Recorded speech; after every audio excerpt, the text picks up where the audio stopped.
Olá, sejam todos muito bem-vindos a mais uma videoaula do nosso grupo de estudos das obras de Sigmund Freud pela Escola Formação Psicanalista. E hoje, ainda estudando Interpretação dos Sonhos 2 e sobre os sonhos, 1900, 1901, vamos para o capítulo dos processos primários e secundário, recalcamento, página 612. Bom, lembrando que agora no mês de março termina Interpretações dos Sonhos.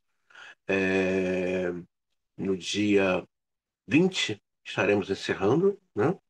E 27 teremos a nossa live de encerramento, onde estaremos estudando um caso clínico de sonhos, seja por um aluno ou então trazemos de algum paciente, de algum psicanalista do grupo. Então, se você quiser participar, nosso convidado, tá bom? Ao, ao me arriscar na tentativa de penetrar mais a fundo na psicologia dos processos oníricos, propus a mim mesmo uma árdua tarefa da qual meus poderes expositivos mal chegam a ficar à altura. Os elementos que são de fato simultâneos nesse todo complexo só podem ser representados sucessivamente em minha descrição deles. Ao mesmo tempo que, ao expor cada argumento, tenho de evitar precipitar as razões em que eles se fundamentam. Dominar essas dificuldades está além de minhas forças. Em tudo isso, estou pagando tributo por não ter podido, em minha descrição da psicologia do sonho, seguir o desenvolvimento histórico de minhas concepções. Embora minha linha de abordagem do tema dos sonhos tenha sido determinada por meu trabalho anterior sobre a psicologia das neuroses, eu não tensionava servir-me desta como base de referência na presente obra. Não obstante, sou constantemente levado a fazê-lo em vez de prosseguir, como desejaria na direção contrária, utilizando os sonhos como meio de abordagem na psicologia das neuroses. Estou ciente de todos os problemas em que meus leitores ficam assim envolvidos, mas não vejo meio de evitá-los. Então, Freud está aqui falando, né, dessa questão dos sonhos que ele vem aí desenvolvendo uma linha de pensamentos, de reflexão. E ele vem mostrando, né, que tem causado incômodo na sociedade de Viena, né, porque essa obra foi a primeira obra do Freud, né, em que ele está ali, né, descrevendo o que são realmente os sonhos e os seus processos. Levamos praticamente um ano estudando interpretação dos sonhos, gente. Não foi dois encontros ou três, foi um ano. Em minha insatisfação com este estado de coisas, alegre-me fazer uma pequena pausa. Em outra consideração, que me parece valorizar mais meus esforços, descobri-me frente a um tema sobre o qual, como ficou demonstrado em meu primeiro capítulo, as opiniões das autoridades se caracterizavam pelas mais agudas contradições. Minha abordagem do problema dos sonhos encontrou espaço para a maioria dessas opiniões contraditórias. Só achei desnecessário negar categoricamente duas delas: a visão de que o sonho é um processo sem sentido e a visão de que é um processo somático. Salvo por isso, pude encontrar justificativa para todas essas opiniões mutuamente contraditórias num ou noutro ponto de minha complexa tese e mostrar que elas haviam deparado com uma parcela de verdade. A tese de que os sonhos dão prosseguimento às ocupações e interesses da vida dividida foi inteiramente confirmada pela descoberta dos pensamentos oníricos ocultos. Quando Freud fala dos pensamentos oníricos ocultos, Freud está falando daquele pensamento que a pessoa recalcou. E, nossa, que besteira. A pessoa vai e recalca aquele pensamento, mas ele vai, aquele pensamento, né? que ele recalcou que não teve demanda de prosseguir com ele, ele vai aparecer no sonho, um sonho absurdo, um sonho sem sentido, ele vai aparecer. Esse só diz respeito ao que nos parece importante e tem grande interesse para nós. Os sonhos nunca se ocupam de pormenores insignificantes, mas também encontramos motivo para aceitar a visão oposta de que os sonhos apanham os desejos irrelevantes que restam do dia anterior, e de que só consegue apoderar-se de um grande interesse diurno depois de ele ser subtraído até certo da atividade de vigília. Verificamos que isso se aplica ao conteúdo do sonho, que expressa os pensamentos oníricos de uma forma alterada pela situação. Por motivos ligados aos mecanismos de associação, como vimos, o processo onírico acha mais fácil obter controle do material de representações recente ou indiferente, que ainda não foi requisitado pela atividade de pensamento de vigília, e por motivos de censura, ele transfere a intensidade psíquica daquilo que é importante, mais objetável para aquilo que é indiferente. O fato que os sonhos ser hipernéticos e terem acesso ao material proveniente da infância tornou-se um dos pilares de nossa doutrina. Nossa teoria dos sonhos encara os desejos originários do infantil como força propulsora indispensável para a formação dos sonhos. Sim, nossos sonhos trazemos muitos restos da nossa infância nos sonhos. E eu falei numa aula passada, temos muitos restos, muitos restos. Você quer entender o que eu estou falando? Uma dica, se você tem Netflix, veja uma animação do Netflix chamada Samurai Olhos Azuis. Dá uma olhada, veja com atenção, não vou dar spoiler, mas tem uma fala lá que vai casar com isso. Não estamos puros. Qual o segredo de uma espada realmente ter sucesso no campo de batalha? Qual o segredo? Então, temos muitos restos, fora os restos ancestrais. Então, essas questões que temos aí nos nossos sonhos, já na vida de adulto, são restos das questões da nossa infância, que trazemos com muita força. Trazemos. Está lá. Eu e esse trem aqui, volta e meia, eu fico meio, né, perturbado com ele. Volta e meia, ainda não me adaptei a esse sujeito aqui, não. Estou me adaptando. Naturalmente, não nos ocorreu lançar nenhuma dúvida sobre a importância experimentalmente demonstrada nos estímulos sensoriais externos durante o sono, mas mostramos que esse material tem com o desejo onírico a mesma relação que os restos de pensamento deixados pela atividade diurna. Tampouco é, é, vimos qualquer razão para contestar a tese de que os sonhos interpretam os estímulos sensoriais, objetivos tal como fazem as ilusões. Mas descobrimos a razão que motiva essa interpretação, razão que não for especificada por outros autores. Interpretações feitas de maneira que o objeto percebido não interrompa o sono e seja utilizável para fins de realização de desejo. Quanto aos estados subjetivos de excitação nos órgãos sensoriais durante o sono, cuja ocorrência parece ter sido provada por Trubul Lud. E é verdade que não aceitamos como fonte específica dos sonhos, mas podemos explicá-los como resultantes da reivindicação regressiva das lembranças que atuam atrás dos sonhos. Sim, sim. Falei na aula passada, né? Cadê? Falei nessa aula aqui, ó. Aula muito boa. 598. Que os sonhos nada se perde. Nada se perde. Nada que você viveu nessa vida está perdido, está tudo aí dentro.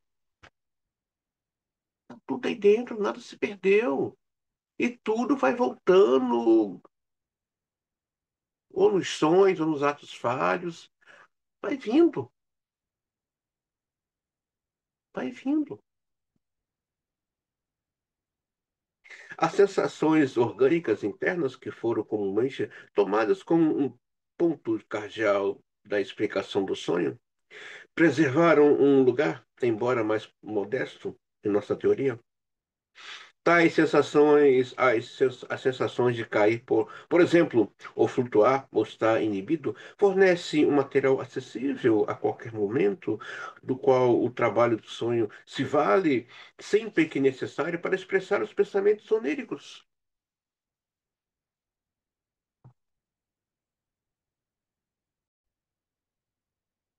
A visão de que o processo onírico é rápido ou instantâneo é, em nossa opinião, correta, no que se refere à percepção pela consciência do conteúdo onírico pré-formado. Parece provável que as partes precedentes no processo onírico sigam um curso lento e oscilante. Podemos contribuir para a solução do enigma dos sonhos, que contém uma grande quantidade de material comprimida no lapso curtíssimo de tempo. Sugerimos que, em tais casos, trata-se de uma apoderação de estruturas prontas, já existentes na psique. O fato de os sonhos serem distorcidos e mutilados pela memória é aceito por nós, mas, em nossa opinião, não constitui obstáculo, pois não passa da parte final e manifesta uma atividade distorcedora que atua desde o próprio início da formação do sonho. No que tange ao debate acirrado e aparentemente irreconciliável sobre se a vida anímica dorme à noite, ou tem tanto domínio de todas as suas faculdades quanto durante o dia, descobrimos que ambos os lados têm razão. Mas nenhum está completamente certo. Encontramos nos pensamentos oníricos provas de que uma fusão intelectual altamente complexa, que opera com quase todos os recursos do aparelho anímico, não obstante, não se pode contestar que esses pensamentos oníricos surgiram durante o dia.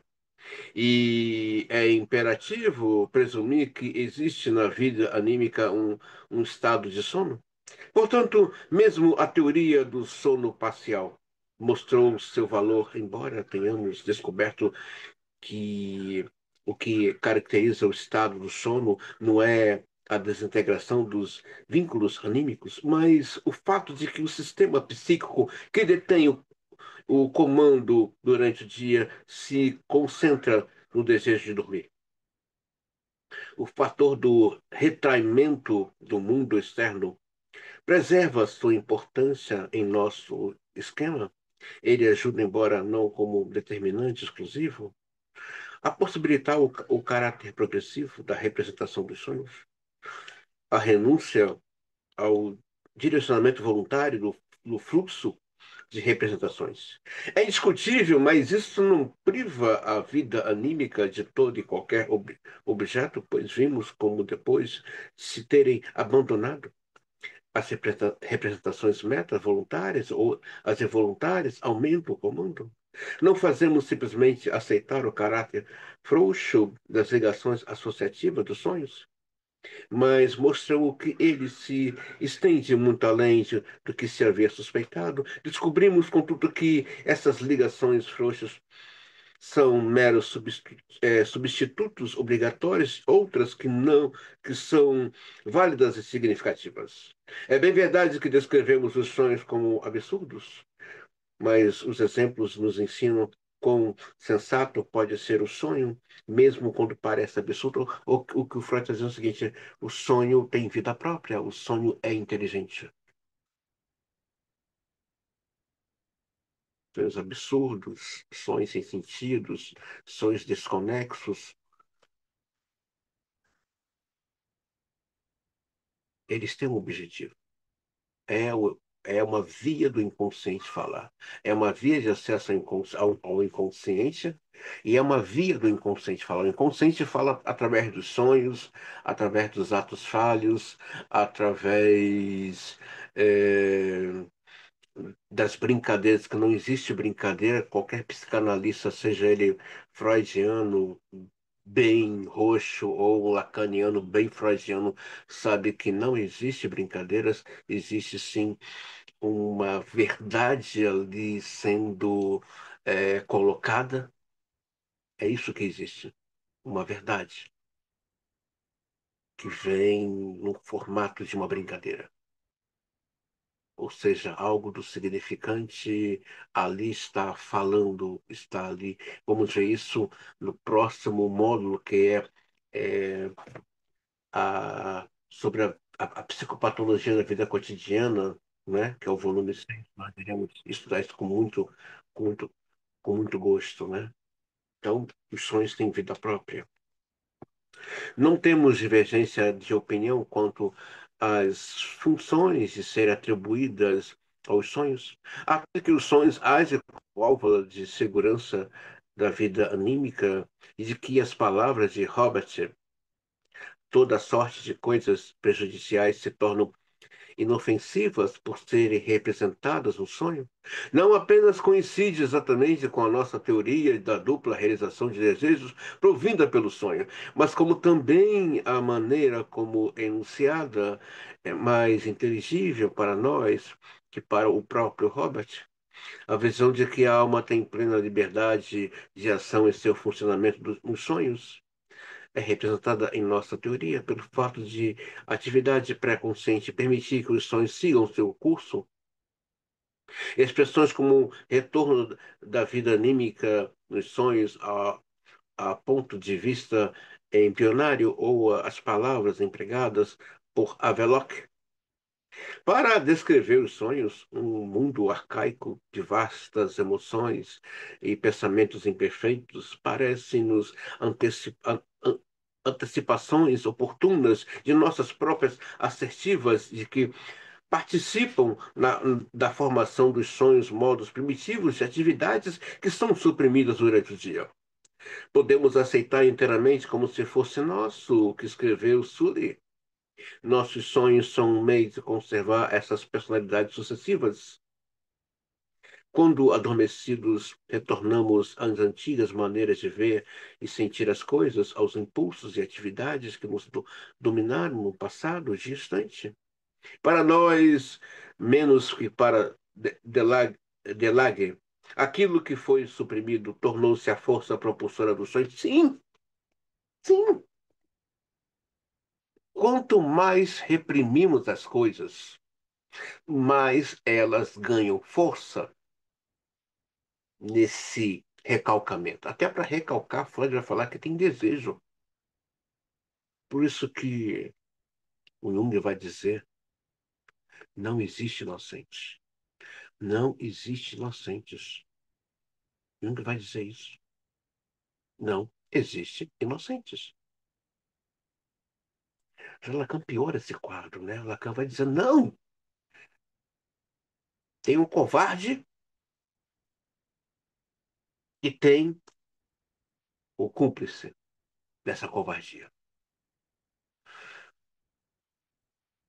Você está aqui, você vai sonhar com situações que você já viveu. De 30 anos, de 10 anos, de um ano atrás. Você vai retornar lá.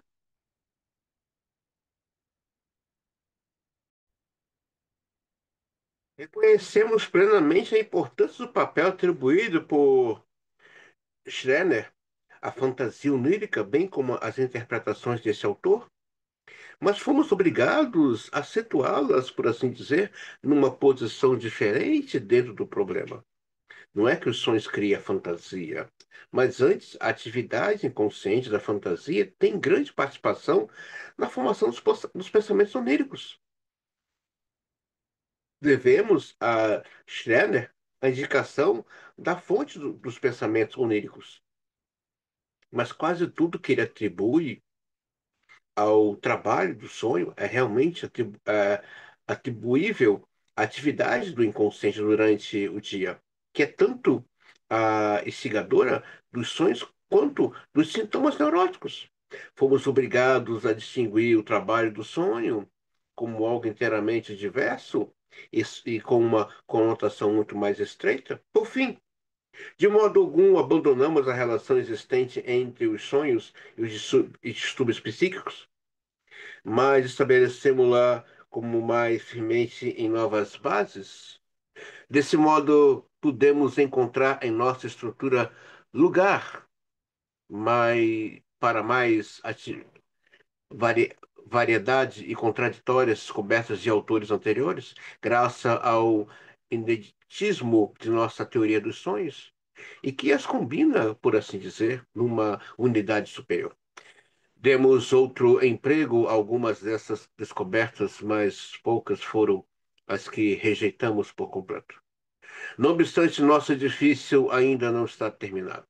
A parte as muitas questões desconcertantes em que nos envolvemos ao abrir caminho pelas áreas obscuras da psicologia, parecemos atormentados por uma nova contradição. Por um lado, supusemos que os pensamentos oníricos surgem através de uma atividade mental inteiramente normal. Mas, por outro, descobrimos diversos processos de pensamento bastante anormais entre os pensamentos oníricos que se estendem ao conteúdo do sonho e que depois repetimos no curso de nossa interpretação dos sonhos. Tudo que descrevemos como trabalho do sonho parece afastar-se imensamente daquilo que reconhecemos como os processos racionais de pensamento, a tal ponto que as mais severas críticas emitidas pelos autores anteriores sobre o nível ínfimo do funcionamento psíquico dos sonhos devem parecer inteiramente justificadas. Talvez se encontremos esclarecimento e assistência nessa dificuldade, conduzindo nossas investigações ainda mais à frente. Eu começarei a escolher para o exame mais aprofundado uma das conjunturas que podem levar à formação dos sonhos. O sonho, como descobrimos, toma o lugar de diversos pensamentos que derivam de nossa vida cotidiana e formam uma sequência completamente lógica. Não podemos duvidar, portanto, de que esses pensamentos se originem de nossa vida mental normal. Todos os atributos que tanto valorizamos em nossas cadeias de pensamentos e que as caracterizam como realizações complexas de ordem superior são reencontradas nos pensamentos oníricos. Não há, porém, necessidade de presumir que as atividades de pensamento sejam executadas durante o sono. Possibilidade esta que confundiria gravemente o que até aqui constitui nosso quadro aceito do estado psíquico do sono. Ao contrário, é bem possível que esses pensamentos tenham originado no dia anterior, passando despercebido por nossa consciência desde o início, e talvez já se tenha completado ao iniciar o sono. O máximo que podemos concluir daí é que isso prova que as mais complexas realizações de pensamentos são possíveis existência da consciência, um fato que não poderíamos deixar de nos inteirar de qualquer modo através de toda a psicanálise. De um paciente que sofre de histeria ou de ideias obsessivas. Esses pensamentos oníricos certamente não são em si inadmissíveis. É possível que tenha havido diversas razões para que não se tornasse conscientes para nós durante o dia. Torna-se consciente, está ligado à aplicação de uma certa função psíquica. E dá atenção à função essa que, segundo parece, só se acha disponível numa qualidade específica, a qual pode ter sido desviada da cadeia de pensamentos em questão para alguma outra finalidade. Há também outra maneira pela qual essas cadeias de pensamentos podem ser apartadas da consciência. O curso de nossas reflexões conscientes nos mostra que seguimos um determinado caminho em nosso emprego da atenção, Quando seguirmos esse caminho, esbarramos numa representação que não reside à crítica.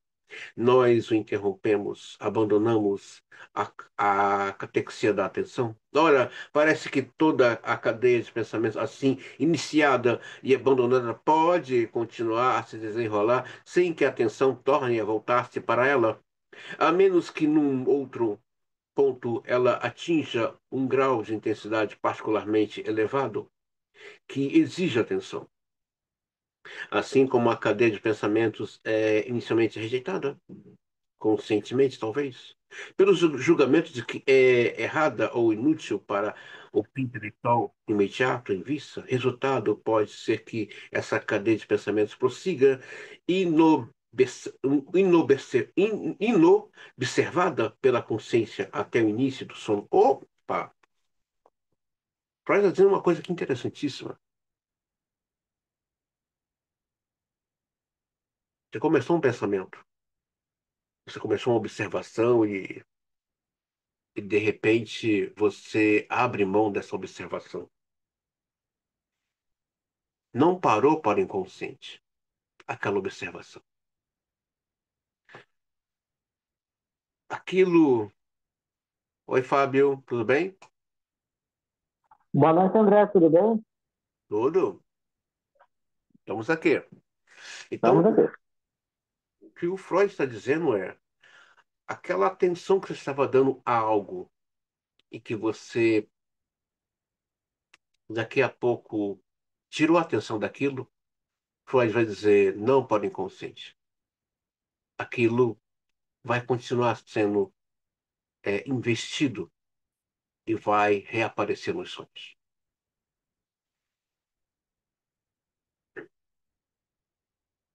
É preciso uma extra percepção psíquica para perceber que uma atenção desviada não parou de ter atenção. Não importa o que seja, uma pessoa, um objeto, não importa.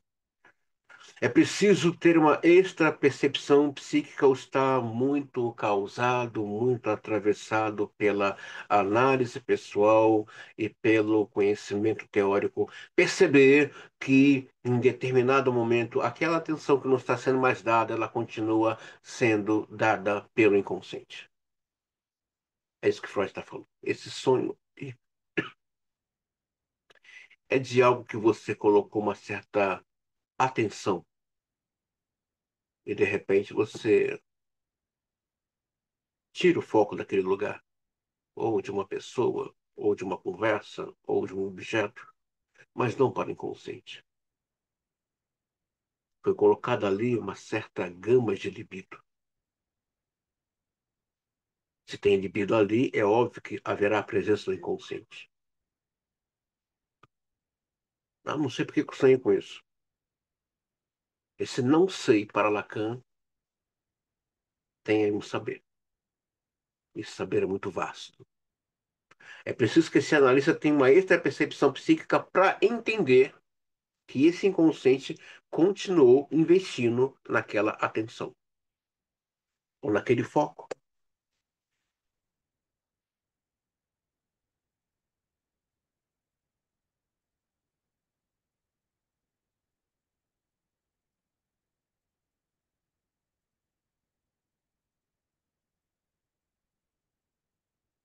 Resumindo, página 617 para quem chegou,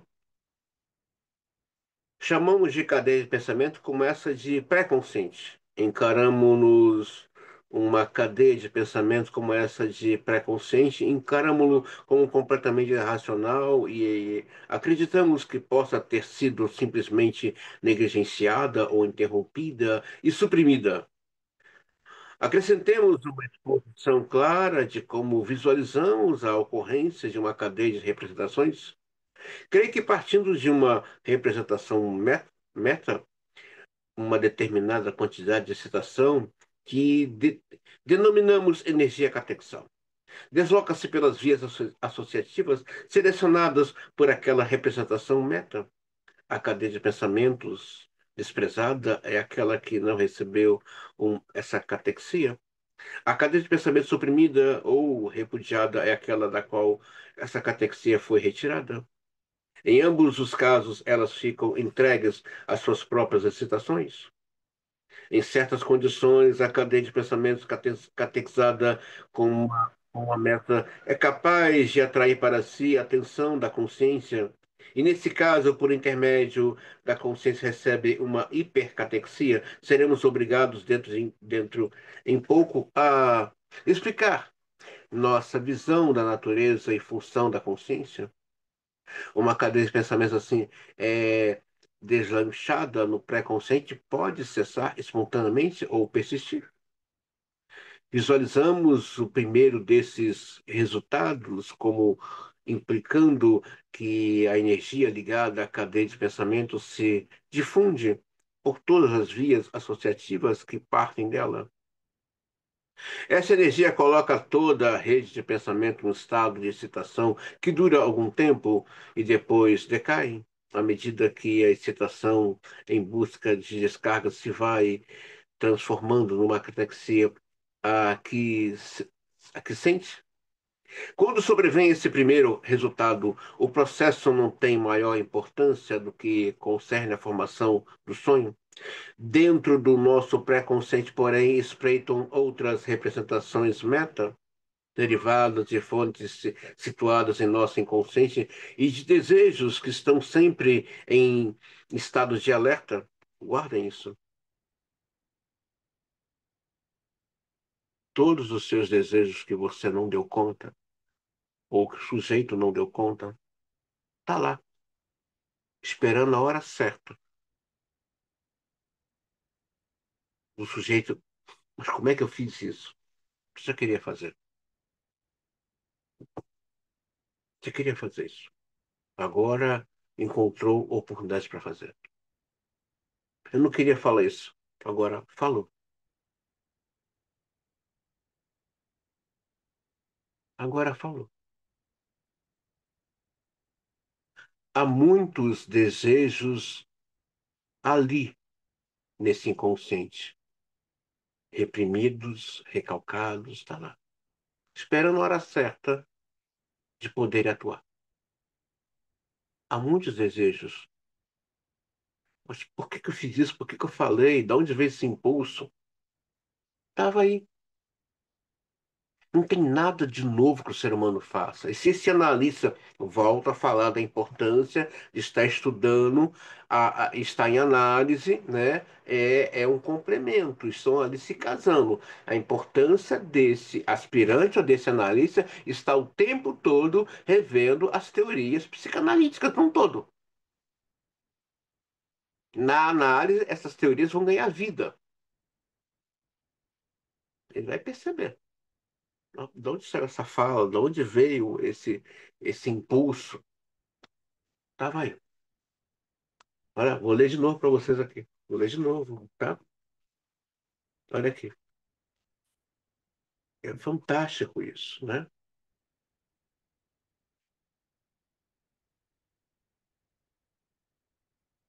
Porém, espreita outras representações metas derivadas de fontes situadas em nosso inconsciente e desejos que estão sempre em estados de alerta.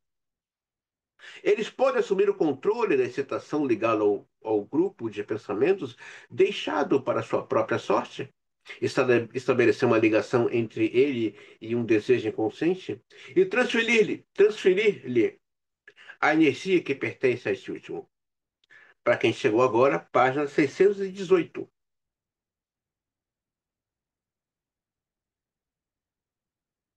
Daí por diante, a cadeia de pensamentos expressada ou suprimida fica em condições de persistir, embora o reforço que recebeu não lhe confira nenhum direito de acesso à consciência.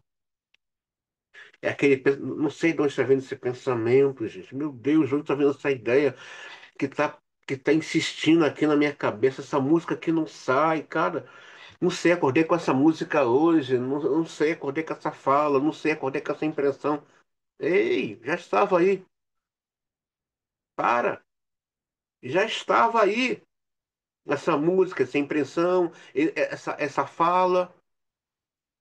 Não sei, eu tô com essa voz na minha cabeça, eu tô com essa música, eu tô com essa ideia. Tava aí, só que agora ganhou força. Não sei, eu tô com um pensamento fixo aqui.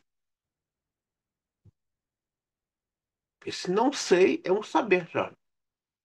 Tava aí.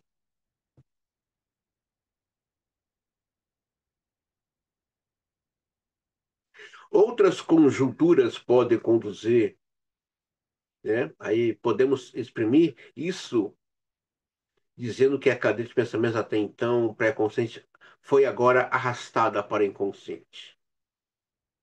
Foi para o inconsciente, então vai ganhar mais força, né? Se foi para o inconsciente, agora vai ganhar força. Uma força absurda, uma força anormal, uma força assustadora. Vai vir em formato de sintomas, atos falhos. Vai vir.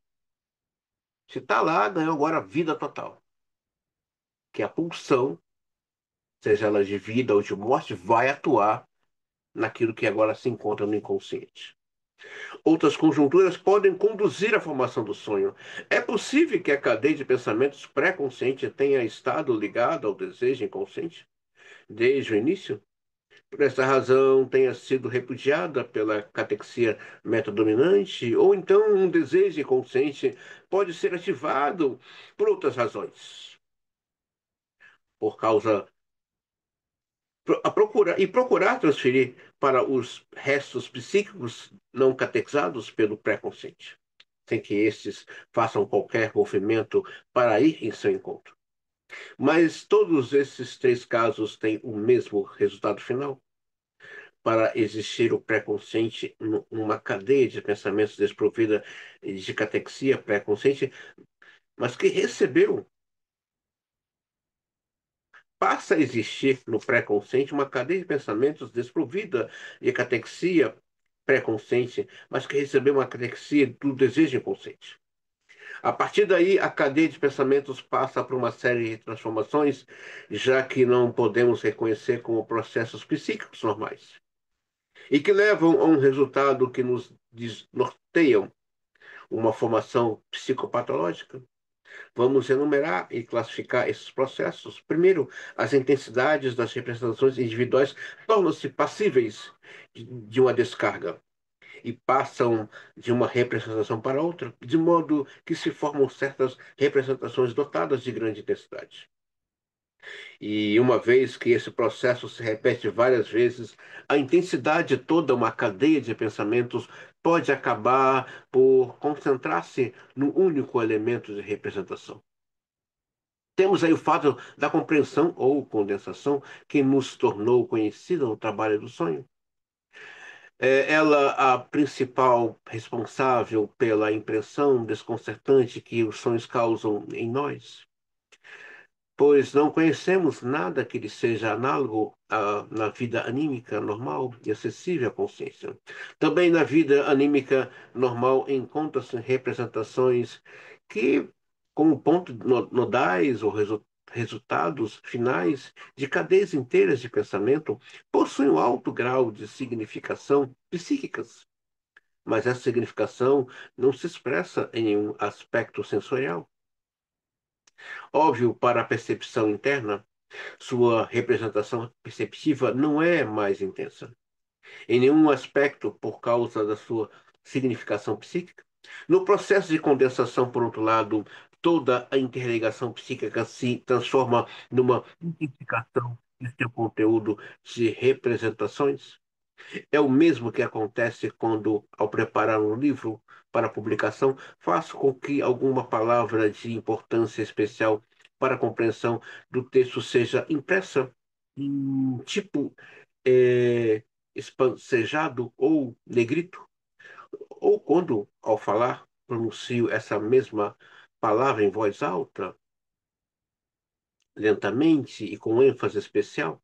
A primeira dessas duas analogias nos faz lembrar de imediato um exemplo fornecido pelo próprio trabalho do sonho. A palavra no sonho da injeção de Irma. Os historiadores da arte chamaram-nos a atenção para o fato de que as esculturas históricas mais antigas obedecem a um princípio semelhante, expressam a classe das pessoas representada através do tamanho. O rei é representado em tamanho de duas ou três vezes maior que seus súditos e seus inimigos derrotados. As esculturas da época romana utilizam meios mais sutis para produzir o mesmo resultado. A figura do imperador era colocada no centro, de pé e modelada com cuidado especial, enquanto seus inimigos jaziam prostrados aos seus pés. Mas ela já não era um gigante entre nós.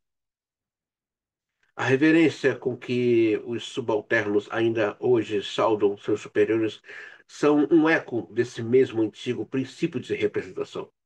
A direção em que avança as condensações do sonho é determinada, de um lado, pelas relações pré-conscientes relacionadas entre os pensamentos oníricos, de outro, pela atração exercida pelas lembranças visuais do inconsciente. O efeito do trabalho de condensação é a obtenção das intensidades necessárias para forçar a irrupção dos sistemas perceptíveis.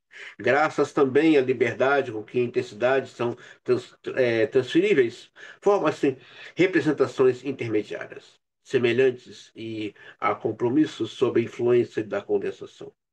Numerosos exemplos que forneci. Isso é novamente algo inaudito nas cadeias normais, representações onde a ênfase principal recai sobre a seleção e a retenção dos elementos de representação correto. Por outro lado, com notável frequência ocorram formações mistas, compromissos quando tentamos expressar os pensamentos pré-conscientes na fala. Eles são, então, encarados como exemplos de lapsos de linguagem. Esse lapso de linguagem uma questão patológica já, tá? Não uma patologia dentro aí da psiquiatria, tá? São aquilo que o Freud fala, o sujeito não está conseguindo sustentar a palavra. Sustentar a palavra tem que ter uma demanda no ego. E está difícil encontrar pessoas que sustentem a sua palavra, né? A prova disso são os sonhos, que a pessoa acorda e ela não lembra. Sonhos são palavras em formato de símbolos, de arquétipos, de textos. Quando a pessoa acorda, que ela não lembra do sonho, foi o ego dela não suportou o que viu ou o que ouviu.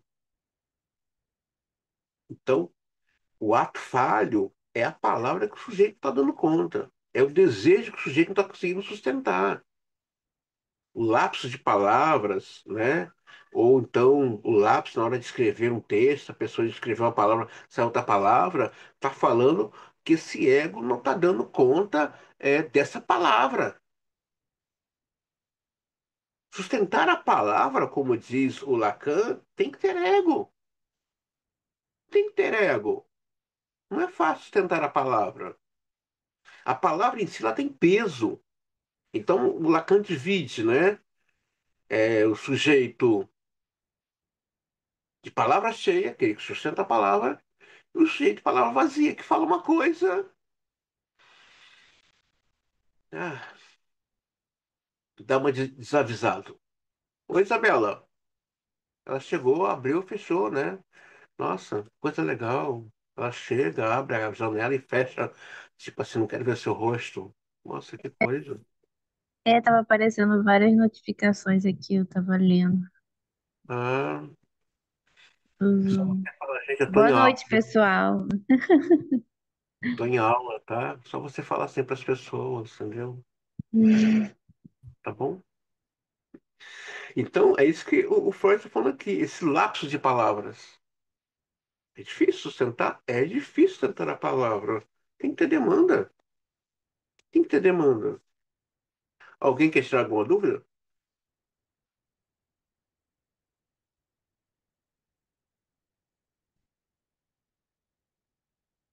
As representações que transferem umas às outras suas intensidades, mantêm entre si as mais frouxas relações. São vinculadas por um tipo de associação que é desenhado por nosso pensamento normal e relegado ao uso dos xixes. Em particular, encontramos associações baseadas em homônimos ou paronimos, que são tratadas como tendo o mesmo valor que as demais. Os pensamentos mutuamente contraditórios não fazem qualquer tentativa de anular uns aos outros, mas subsistem lado a lado. Combinam-se frequentemente para formar condensações, como se não houvesse nenhuma contradição entre eles, ao, che- ou chegam a formações de compromisso que nossos pensamentos conscientes nunca tolerariam, mas que são a miúde admitidos em nossas ações.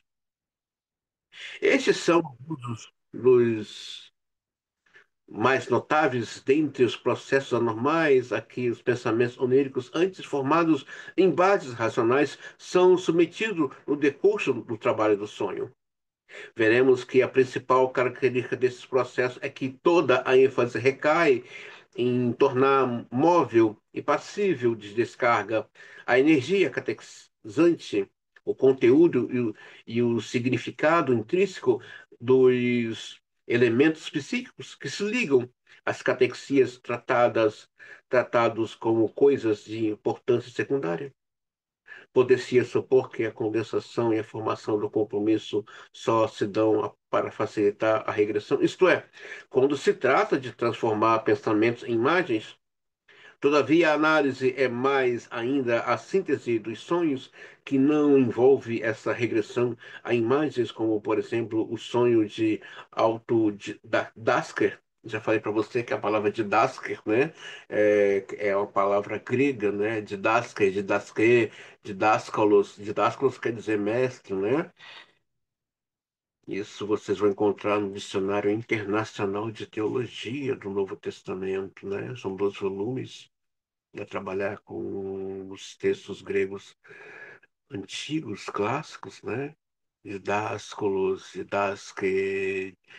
didaque, fala didática, fala de mestre, fala de ensino, fala de discípulo, né? Então, uma pessoa que é autodidata, ela está dizendo a sua automaestria, a capacidade, né, inteligível, intelectual de apreensão e de aprender uma língua ou então uma nova ciência. Isso fala de algo herdado, algo de uma herança transgeracional, né? Uma pessoa que é autodidata, ela é um automestre, ele não tem diploma, né? Quem puder ver o filme o Gênio Louco, que está na Amazon, veja esse filme. Fantástico, com Mel Gibson. É muito gostoso, né? Baseado em fatos reais. Então, dei 2 dicas de filmes aqui para vocês verem, né? O outro foi Samurai Olhos Azuis, que está no Netflix, né? Não dei spoiler ali, mas vai falar o segredo de uma espada ter sucesso no campo de batalha. E agora eu tô dando a segunda dica de um filme que vai casar com com essa palavra aqui, né? Qual é a palavra que eu acabei de ler aqui? É autodidasker, né? Autodidata, né? Automestre. Veja o filme O Gênio e o Louco, ou O Louco e o Gênio. O- Coloque lá quem tiver Amazon, veja esse filme, muito fantástico. Ele te prende do começo ao fim. É um filme gostoso de ver e é um filme que vai falar da história do dicionário de Oxford. Isso, sabe esse dicionário inglês famosíssimo que atravessa os tempos? Pois é, tem uma história ali por trás daquele dicionário. Então, veja esse filme, quem puder ver, tá? Vocês vão amar, muito gostoso. E esse da Netflix, quem tiver Netflix. Então, tem 2 dicas de filmes aí para vocês no final de semana, né?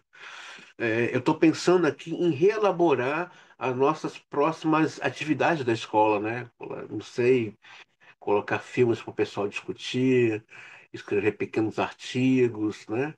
Movimentar esse pessoal, o pessoal está muito quieto, muito parado, muito assim, muito assim, entre, entre o Egito e o mundo moderno, entre o Egito lá naquelas câmeras, né, daqueles faróis dormindo eternamente. Gente, a psicanálise é movimento, é agitação, né? Conversar com um professor, exibir os mesmos processos de deslocamento e condensação que os outros. Portanto, somos levados a concluir que os dois tipos fundamentalmente diferentes psíquicos participam da formação.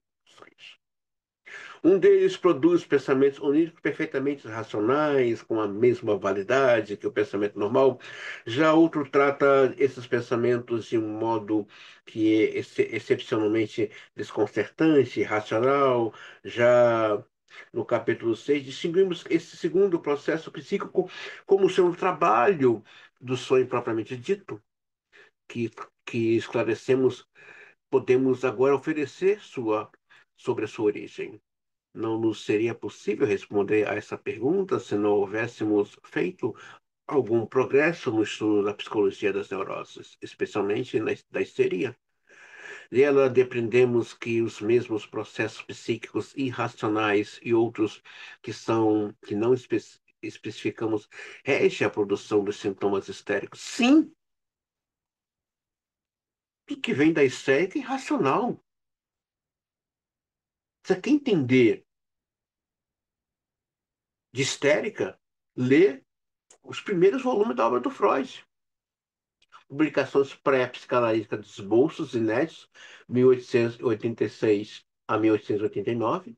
Volume 2 Estudo sobre Histeria, 1893 a 1895. E o volume 3 Primeiras Publicações Psicanalíticas, 1893 a 1899. Freud estudou histeria há 12 anos. Foi através das histéricas que a psicanálise nasceu. E hoje nós, psicanalistas, estou falando, estou incluindo também, estamos sendo convidados a estudar sobre mulher, sobre o feminino. Nós estamos sendo convidados de novo, está repetindo a história. Olha, ler sobre mulher, tudo de mulher, tudo, tudo. Mas dentro de um material de pesquisa sério, com pessoas sérias, cabeças sérias, uma pesquisa mais profunda sobre o feminino. Eu estou para elaborar um curso, dois cursos lá no Instagram. Não vai ficar em uma palavra, vai ficar no Instagram. Um curso simples, linguagem simples, prática, de 8 a 10 videoaulas. A pessoa, em um dia, acaba de ver essas aulas. Onde eu vou elaborar um curso sobre o que é a mulher e o que é o feminino. Serão dois cursos. Ah, eu quero fazer esse curso. Vai ter um link lá no Instagram, no meu Instagram, né? Para a pessoa poder fazer esse curso, uma linguagem bem simples. Tudo o que é do universo da estética é sem sentido.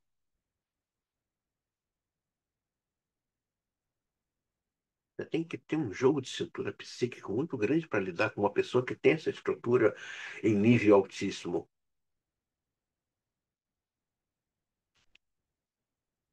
Que a histérica joga o tempo todo. O jogo dela está na sedução.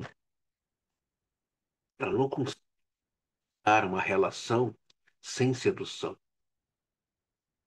O divertimento da histérica está em seduzir, mas não porque ela vai concluir algo, mas é a diversão dela, é o sarcasmo dela, é o sadismo dela, ou dele.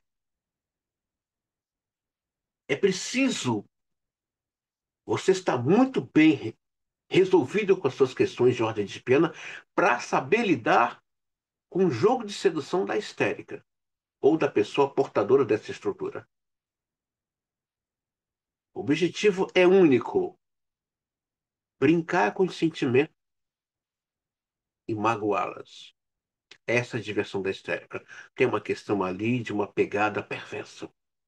A histérica só não consegue embriagar, envolver o perverso. É aí que ela fica desnorteada, né? Ele vai dar o que ela tanto quer, a falta. Quem quiser entender um pouco mais seria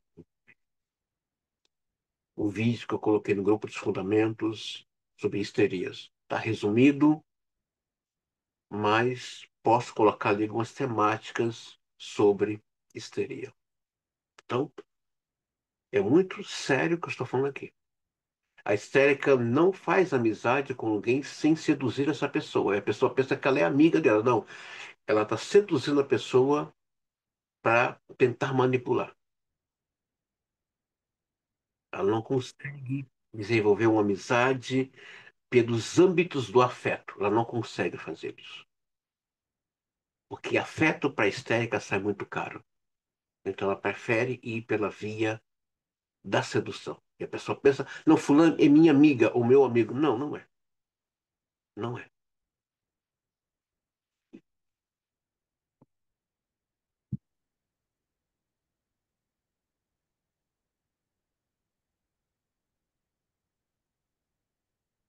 Na histeria, além disso, deparamos com uma série de pensamentos perfeitamente racionais, com o mesmo valor dos nossos pensamentos conscientes.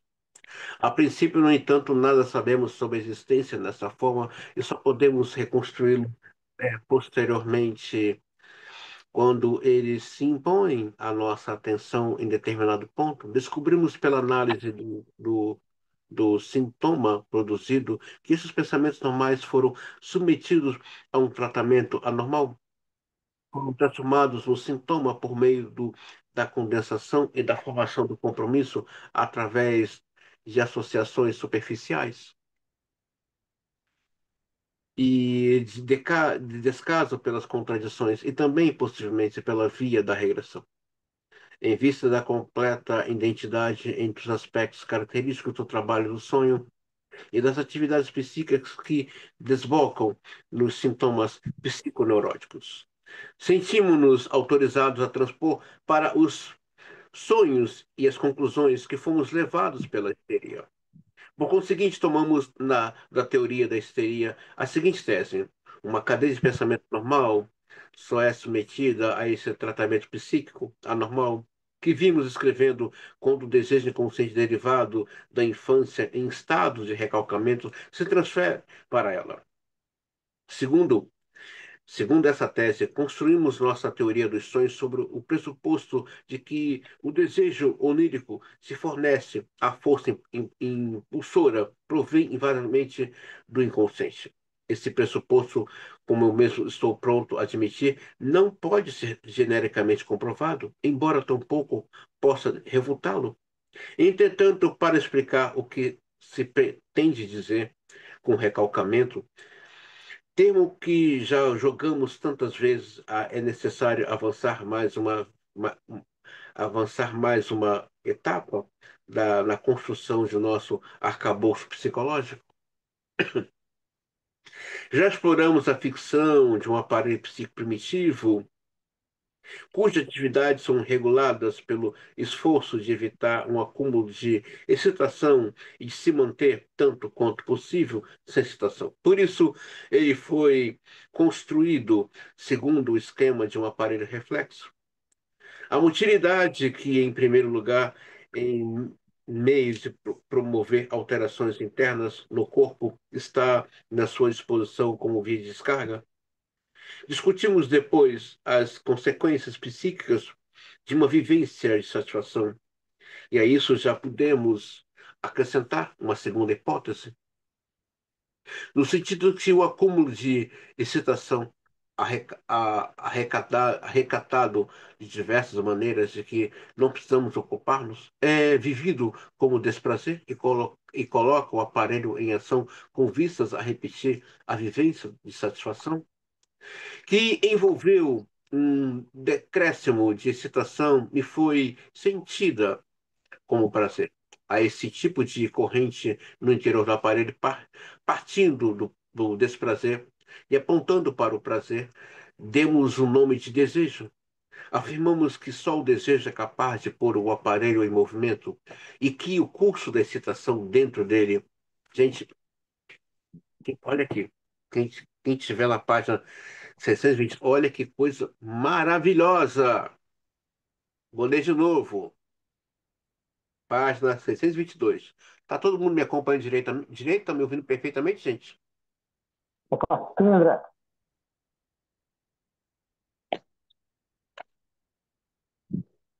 Eu não ouvi a voz da Isabela. Sim, Eu não sei o que ela tem hoje, não, sabe? Hoje ela tá rindo à toa. Esse tipo de corrente no interior do aparelho, partindo do desprazer e apontando para o prazer, demos o nome de desejo. Afirmamos que só o desejo é capaz de pôr o aparelho em movimento e que o curso de excitação dentro dele é automaticamente regulado pelas sensações de prazer e desprazer.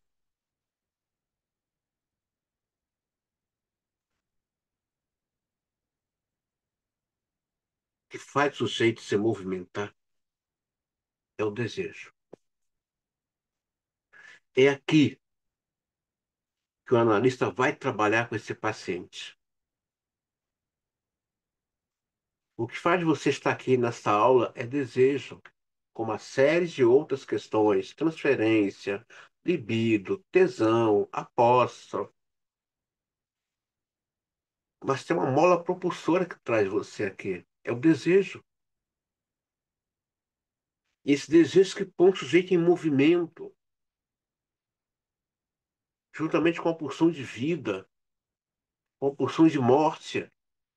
Essa coisa que faz você levantar da cama e você respira. Ai, mais um dia, graças a Deus. Lava o rosto, toma um café gostoso, vai, vai para a vida, vai para as atividades. É nisso aqui que o analista trabalha com o paciente.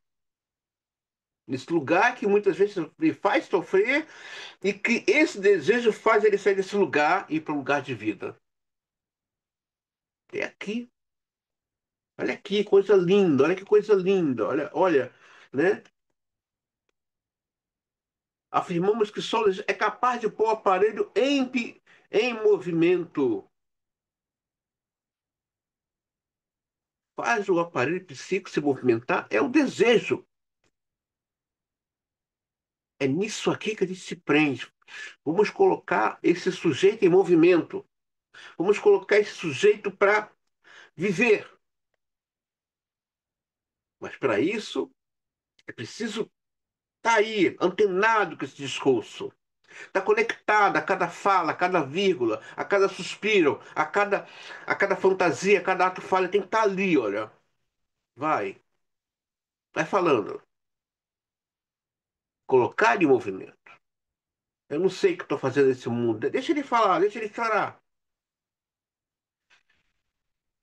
É nesse desejo que é despertado pela angústia do processo de análise que faz o sujeito sair desse lugar e agora viver. Tá voltando a sonhar. Tá voltando a ter esperança. Ah, mas esperança é coisa de criança. Deixa isso. Deixa ele ter esperança. É de criança, mas é um humano que está ali só, tá voltando a ter esperança. Deixa. Até o momento que ele aprender que no lugar da esperança tem que entrar o aguardar. Deixa ele. É gostoso. Isso aqui que é o pulo do gato.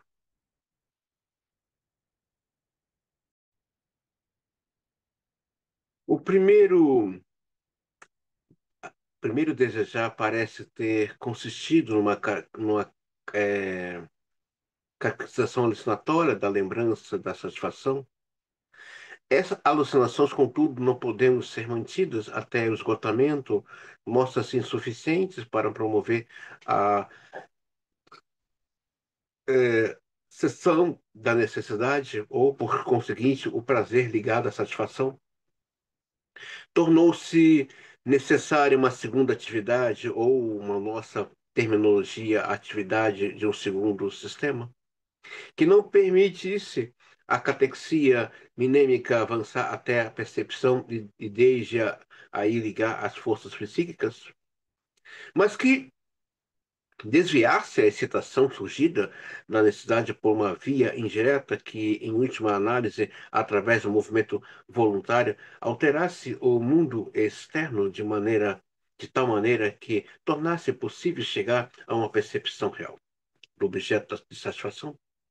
Já esboçamos nosso quadro esquemático do aparelho psíquico. Até esse ponto, os dois sistemas são o germe daquilo que no aparelho plenamente desenvolvido descrevemos como inconsciente e pré-consciente. Para que se possa empregar a modalidade para efetuar o mundo externo, alterações que sejam efetivas e necessário acumular um grande número de experiências nos sistemas minêmicos e uma multiplicidade de registros permanentes das associações evocadas desse material minêmico por diferentes representações meta. Podemos agora levar nossas hipóteses a um passo à frente.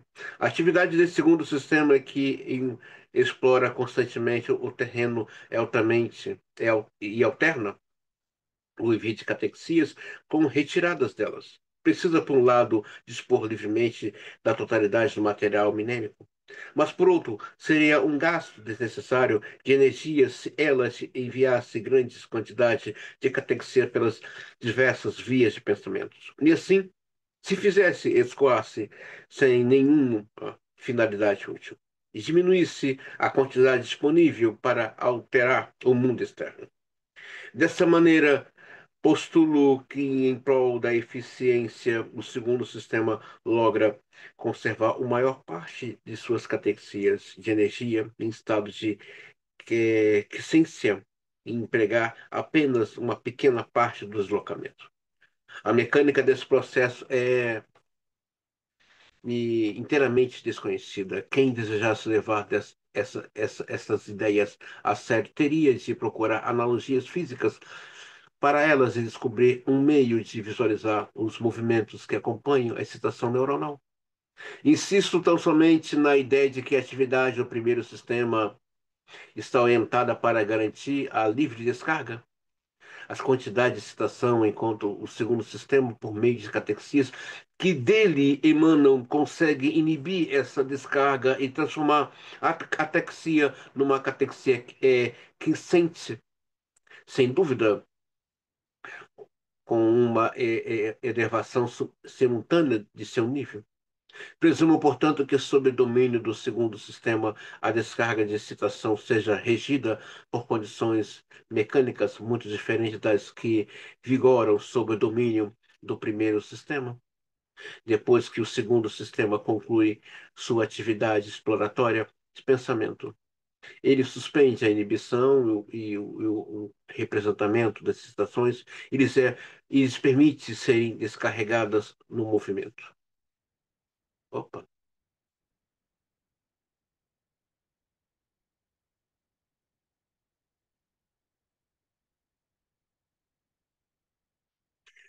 Algumas reflexões interessantes decorrem disso, se considerarmos as relações existentes entre a inibição da descarga afetada pelo segundo sistema e a regulação efetuada pelo princípio do desprazer.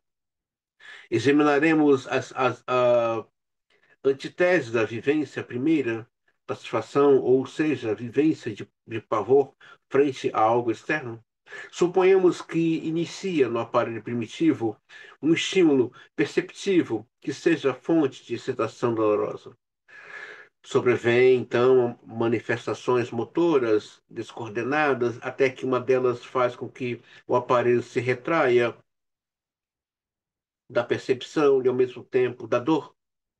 Quando, quando a percepção reaparece, o movimento é imediatamente repetido, um movimento de fuga, talvez, até que a percepção torne a desaparecer. Nesse caso, não resta nenhuma inclinação à recatecia e à percepção da fonte de dor, alucinatoriamente ou de qualquer outra maneira.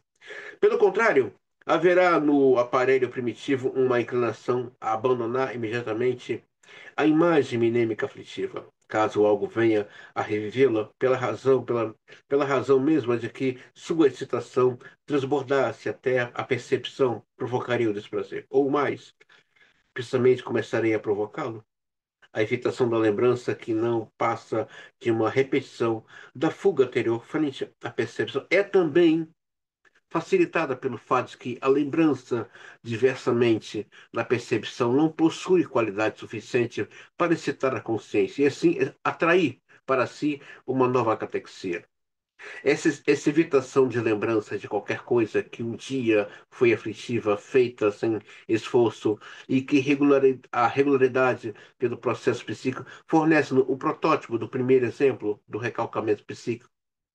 É comumente sabido que boa parcela dessa evitação do aflitivo, dessa política do avestruz, ainda é visível na vida anímica normal dos adultos. Ou seja, quando Freud fala do aparelho primitivo, está falando da criança, do bebê.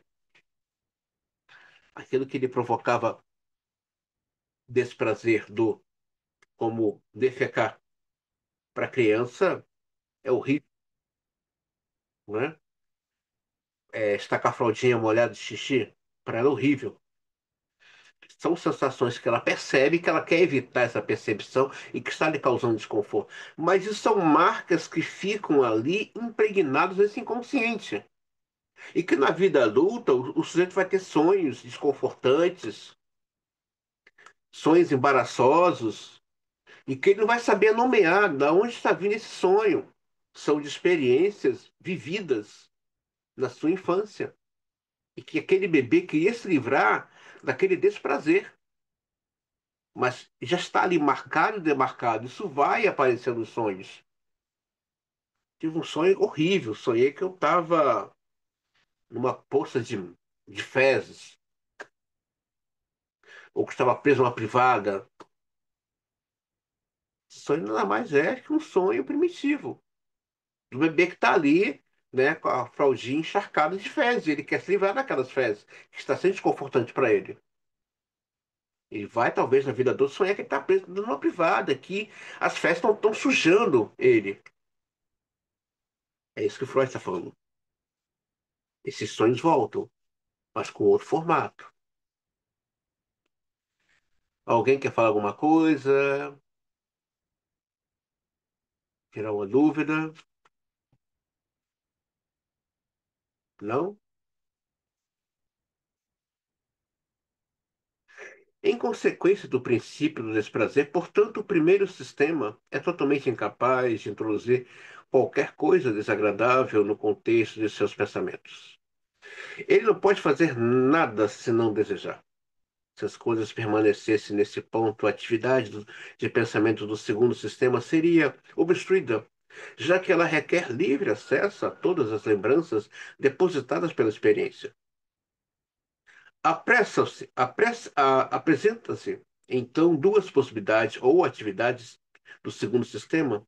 Consegue libertar-se inteiramente do primeiro, do princípio do desprazer, e segue seu caminho sem importar com o desprazer das lembranças, ou encontra um método de catexia às lembranças desprazerosas que lhe permite evitar a libertação do desprazer.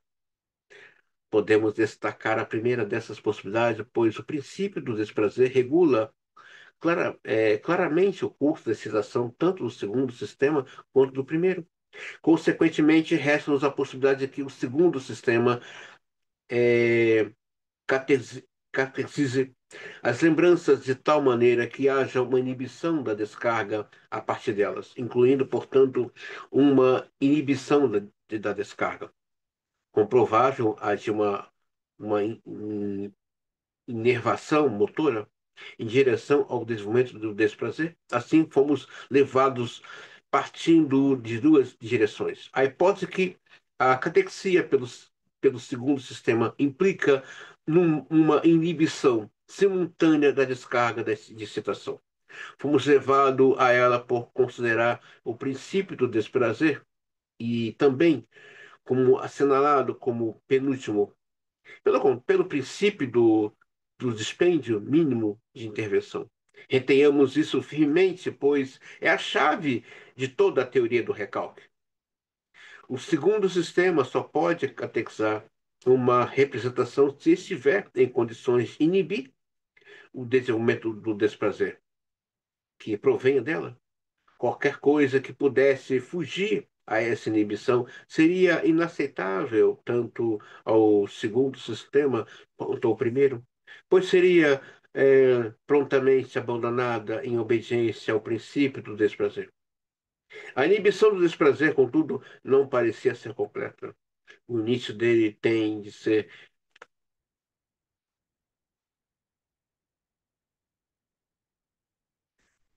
permitido, já que isso é que informa ao segundo sistema a natureza da lembrança em questão e sua possível inadequação ao fim visado pelo processo de pensamento.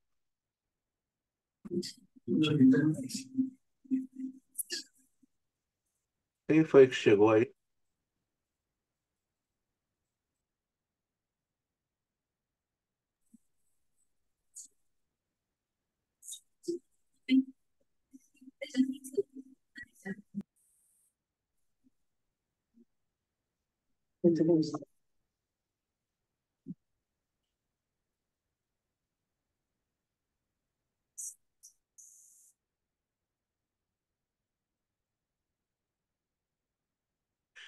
Página 625 para quem chegou e para quem já está aqui. Todos me ouvem perfeitamente?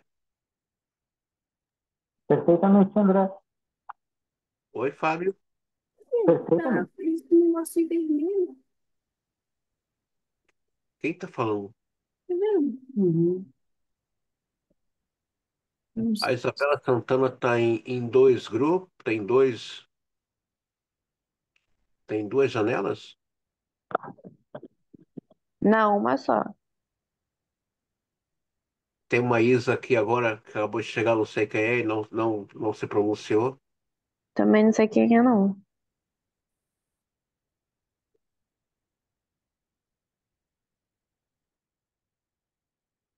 Propõe descrever o processo psíquico admitindo exclusivamente pelo primeiro sistema como processo primário, e o processo que resulta da inibição imposta pelo segundo sistema como processo secundário.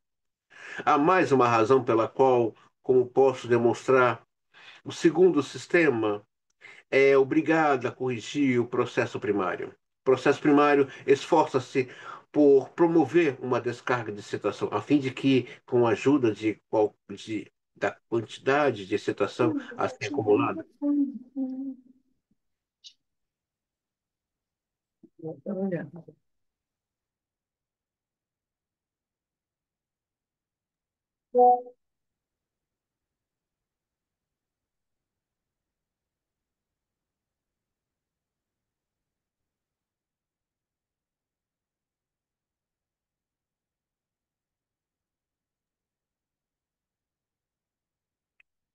eu peço quem acabou de chegar que, por favor, mantenha o seu microfone desligado. Isso aqui vai frente, não. Eu tô chamando precisando, né? Chega aí, você falou.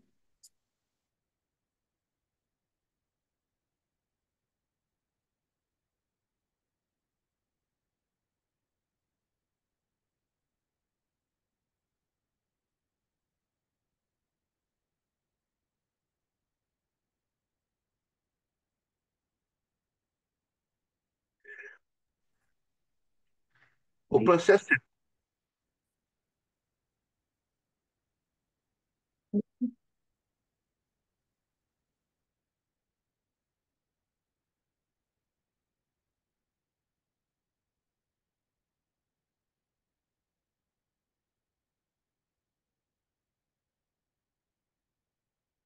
o processo secundário, contudo, abandonou essa intenção e adotou uma outra em seu lugar, o estabelecimento de uma identidade de pensamento, com aquela vivência.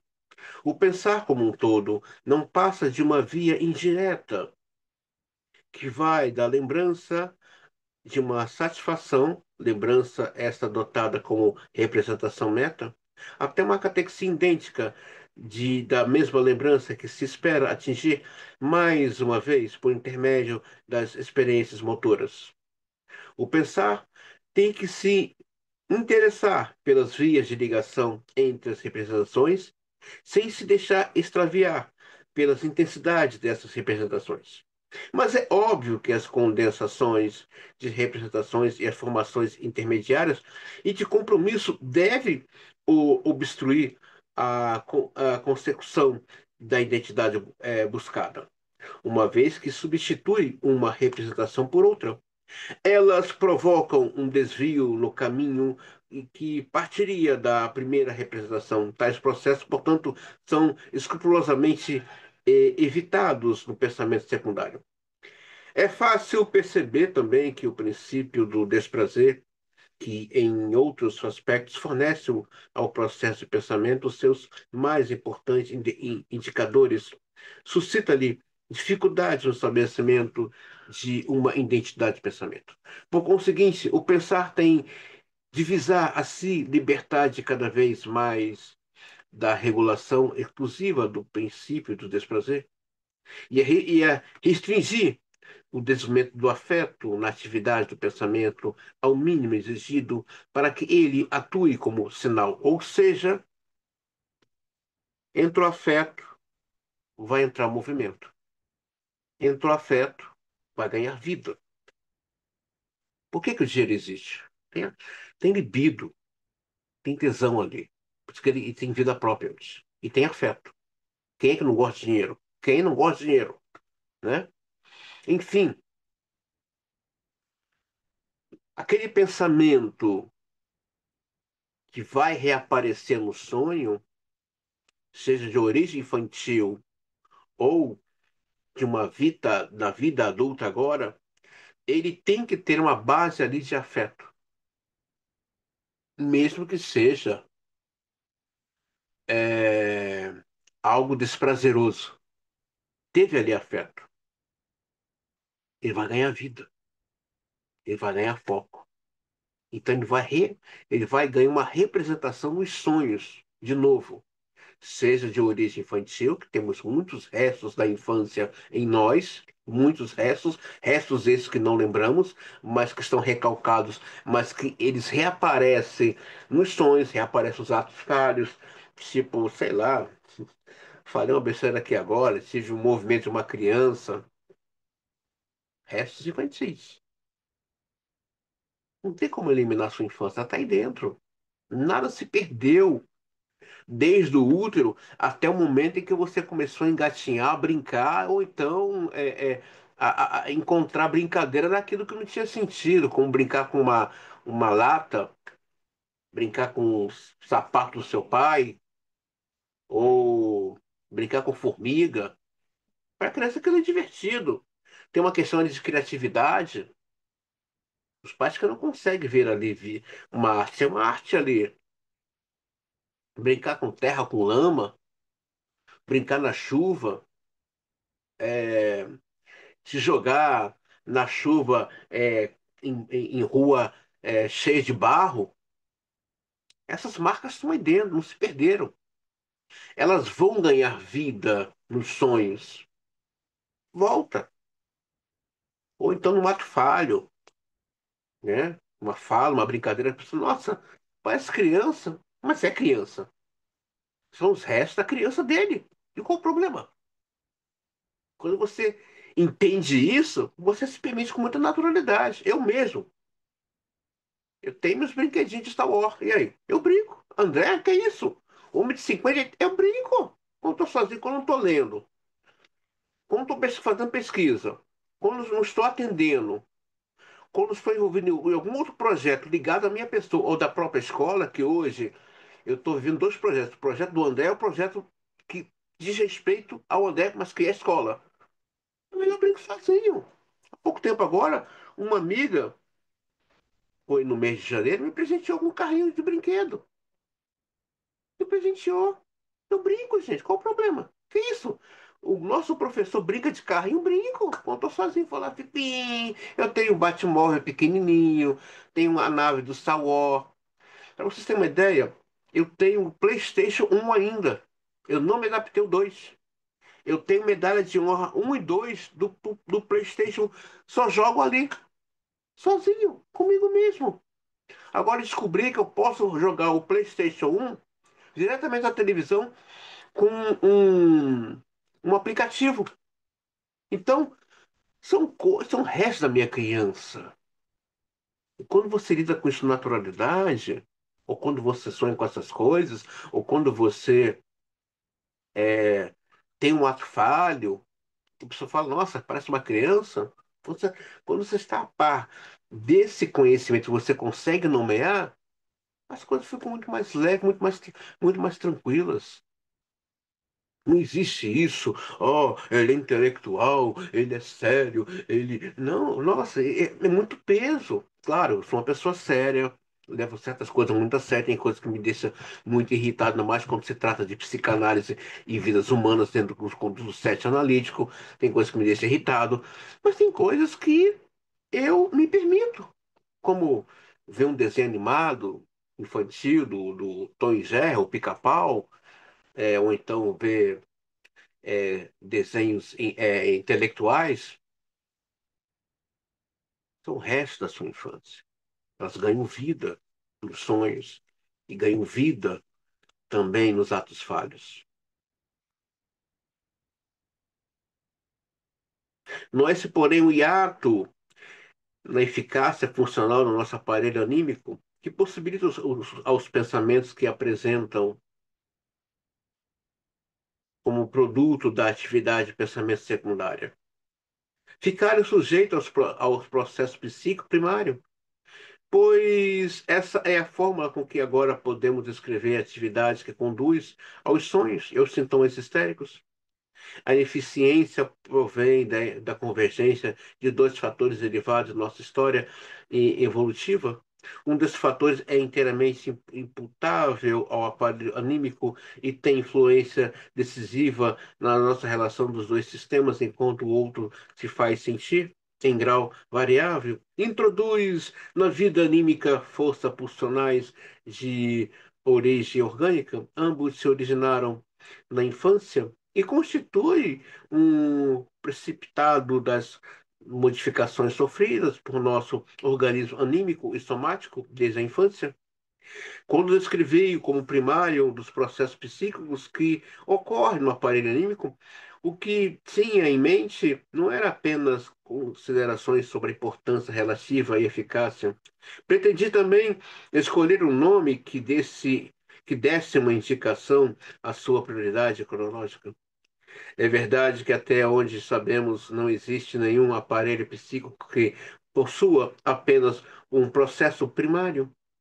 E nessa medida, tal aparelho é uma ficção teórica, mas pelo menos isso é de fato os processos primários acham-se presentes no aparelho anímico desde o princípio, ao passo que somente no decorrer da vida é que os processos secundários se desdobram e vêm a inibir e sobrepor-se aos primários. E possível até que se completa a supremacia, ou seja atingida no apogeu da vida. Em consequência do aparecimento tardio dos processos secundários, o âmago do nosso ser, que consiste em emoções de desejo inconsciente, permanece inaceitável à compreensão e inibição pelo pré-consciente. O papel desempenhado por este restringe para sempre a direcionar pelas vias mais convenientes as moções de desejo vindas do inconsciente.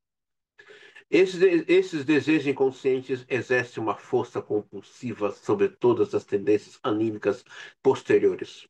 Uma força com que essas tendências são obrigadas a que se ser, ou talvez possa esforçar-se por desviar e dirigir para objetivos mais elevados. Outro resultado do aparecimento tardio do processo secundário é uma ampla esfera do material minêmico fica inaceitável a catexia pré-consciente. Entre esses, entre essas moções de desejo provenientes da infância que não podem ser destruídas nem inibidas, Há algumas cuja realização seria uma contradição das representações meta do pensamento secundário.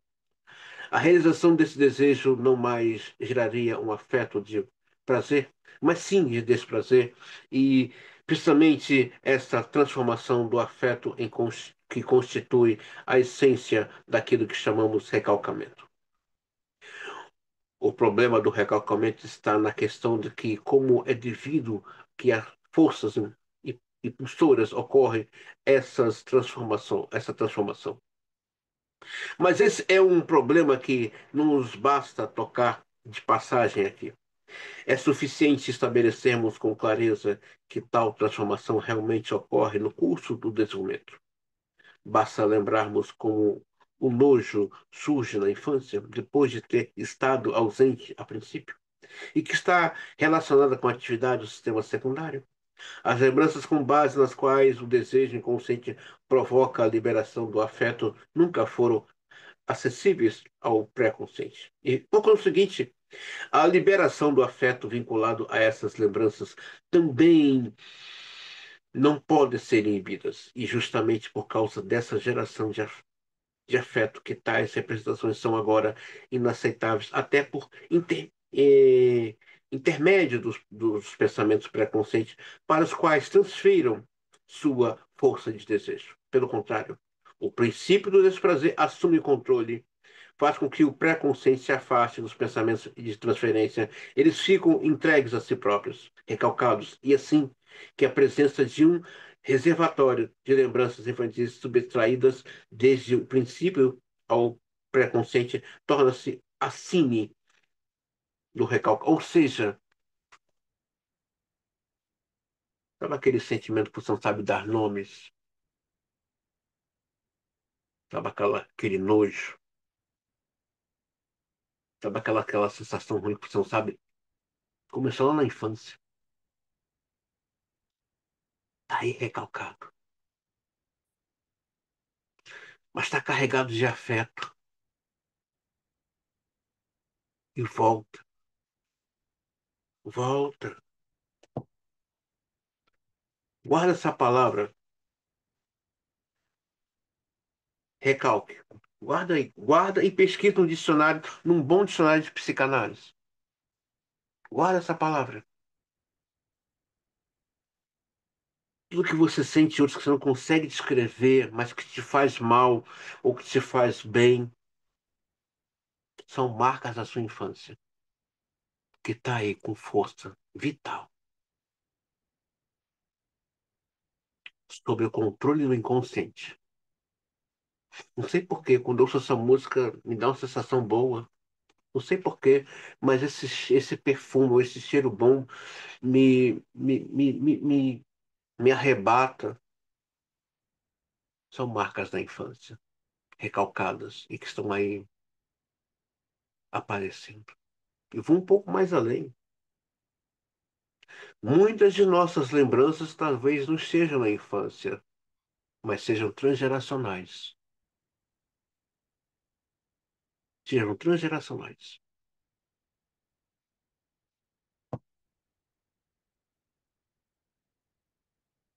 Nos casos mais favoráveis, a geração do desprazer cessa com a retirada da catexia dos pensamentos e transferências situados no pré-consciente. E esse deslance significa que a intervenção do princípio do desprazer serviu a um fim útil. Mas a questão é outra quando o desejo inconsciente recalcado recebe um reforço orgânico, que ele passa para seus pensamentos de transferência. Dessa maneira, pode colocá-los em condições de fazer uma tentativa de romper com uma excitação, mesmo que tenha perdido sua catexia do pré-consciente. Segue-se então uma luta decisiva, porque o pré-consciente, por sua vez, reforça sua oposição aos pensamentos recalcados, isto é, produz uma contra-catexia. E a partir daí, os pensamentos de transferências, que são veículos de desejo inconsciente, irrompem em algum tipo de compromisso obtido pela formação de um sintoma. Entretanto, a partir do momento em que os pensamentos recalcados são intensamente catequizados pela moção de desejo inconsciente e, por outro lado, abandonados pela catexia pré-consciente, eles ficam sujeitos ao processo psíquico primário. E seu único objetivo é a descarga motora, ou, se o caminho estiver aberto, a reivindicação alucinatória da identidade perceptiva desejada. Já constatamos empiricamente que os processos irracionais que descrevemos só se dão com os pensamentos que se encontram sob recalcamento. Agora podemos ver um pouco mais longe em toda essa situação. Os processos irracionais que ocorrem no aparelho psíquico são processos primários. Eles aparecem sempre que as representações são abandonadas pela catexia pré-consciente, deixadas por sua própria conta. E podem ser carregados com energia não inibida do inconsciente, que luta por encontrar um escoadouro. Algumas outras observações apoiam a concepção de que esses processos são descritos como irracionais. Não são. Na realidade, falseamentos dos processos normais, erros intelectuais, mas assim, modos de atividade do aparelho psíquico que foram libertados de uma inibição. E assim vemos que a transmissão da catexia pré-consciente para a modalidade é regida pelos mesmos processos e que vinculação das representações pré-conscientes com as palavras pode facilmente exibir os mesmos deslocamentos e confusões que são então atribuídas à desatentação. Finalmente, a comprovação do assunto de atividade que se torna necessário.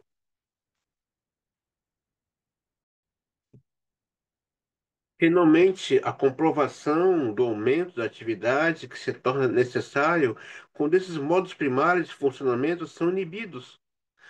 Pode ser encontrada no fato de produzirmos um efeito cômico, isso é, o excesso de energia que tem de ser descarregado no riso, se permitirmos que esses modos de pensamento irrompam na consciência, ou seja, aquele riso, né, que a pessoa tem às vezes, nossa, o que aconteceu que está rindo demais? Uma vez não foi nem uma besteira tão assim, besterol, ou então a piada às vezes não foi nem tão assim engraçada, e a pessoa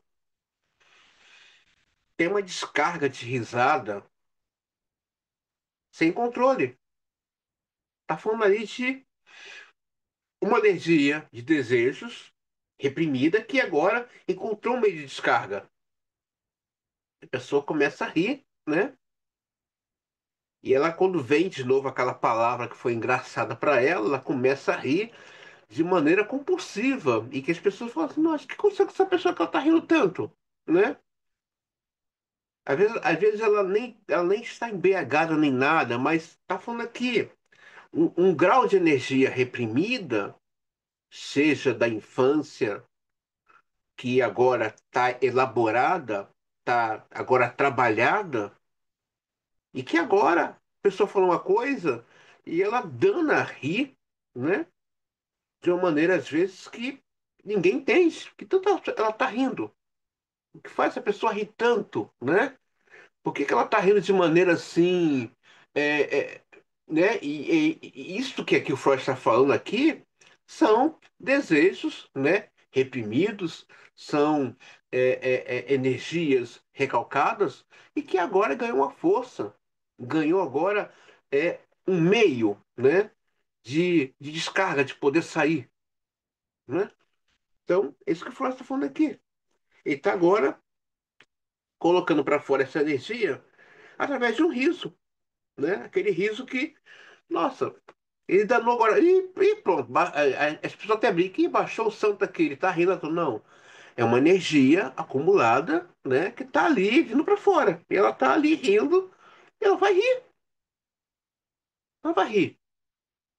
São energias acumuladas. E até as pessoas, às vezes, um pouco ignorantes, né? Que não tem esse conhecimento e esse olhar psicanalítico, falam, nossa, baixou o santo nela, ou baixou o santo nele, que tá rindo sem parar. Não, não é isso. São energias psíquicas que estão vindo agora, encontrou uma válvula de escape.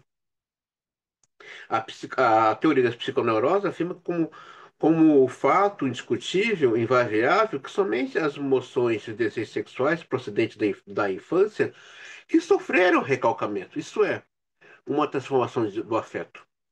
Durante o período do desenvolvimento infantil, são passíveis de ser revividas em período posterior do desenvolvimento, seja como resultado da constituição sexual do sujeito, que deriva de uma bissexualidade inicial, seja como resultado de influências desfavoráveis que atuem no curso de sua vida sexual.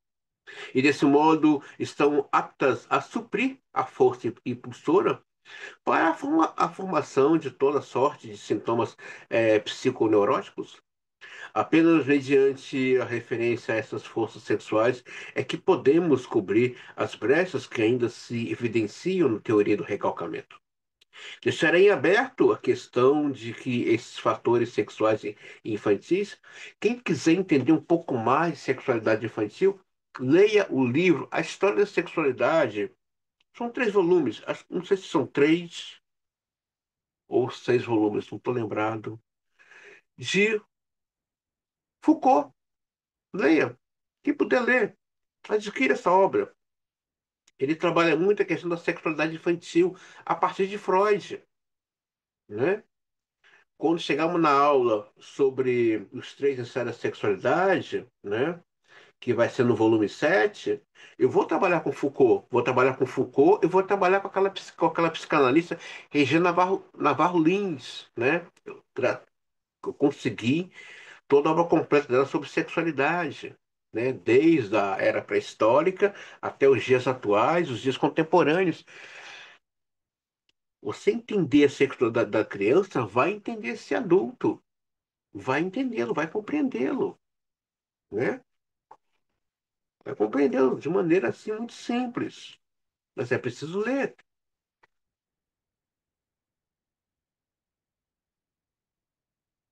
Serem igualmente exigidos na teoria dos sonhos. Deixarei tal teoria incompleta nesse ponto, uma vez que já foi um passo além de que se pode demonstrar ou presumir que os desejos oníricos provêm invariavelmente do inconsciente. Tampouco propõe investigar mais a fundo a natureza da distinção entre a interação das forças psíquicas. Olha, ele deixa até aqui no rodapé, não sei quem está aí, na página 629, ele deixa aqui, olha, tá? O tema exposto nessa frase foi elaborado por Freud nos 3 ensaios sobre a sexualidade. Está aqui. Quem tiver o livro aí aberto, quem tiver, está aí no nosso rodapé. O Freud já anunciando aí os 3 ensaios da sexualidade para entender, né, a sexualidade da criança. Entender a sexualidade dessa criança vai entender a sexualidade desse adulto, vai entender. Na formação dos sonhos e dos sintomas histéricos. Ainda não dispomos de um conhecimento suficiente. Preciso de um dos dois termos da comparação, né?